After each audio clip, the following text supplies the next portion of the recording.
Député Marcus, merci de nous rejoindre, enfin, merci de nous avoir invités dans votre charmante demeure. C'est un plaisir. Allons droit au but. La campagne de Reston dit que vous manquez d'expérience pour être présidente des États-Unis. Qu'est-ce que vous répondez à ça? Député Marcus?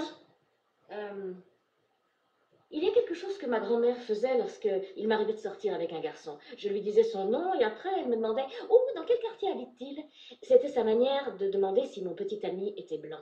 Et oui, ma grand-mère était terriblement raciste. Donc, je sais ce que c'est que les préjugés.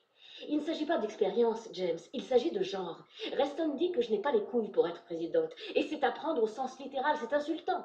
C'est insultant pour moi et pour toutes les femmes dont il sollicite le vote. Excusez-moi, êtes-vous en train de dire que le gouverneur Reston est sexiste? Oui, c'est exactement ce que je dis. Qu'est-ce qu'elle fait? Elle est folle. Et il n'y a pas que le gouverneur qui exprime son sexisme de façon codée et insinuante. C'est tout le monde, vous y compris. Je vous demande pardon? La seule raison de cette interview à mon domicile, c'est parce que vous l'avez demandé. C'était votre idée. Et vous êtes là, me remerciant gentiment de vous avoir invité dans ma charmante demeure. C'est ce que vous dites à la voisine qui vous a préparé des cookies au chocolat.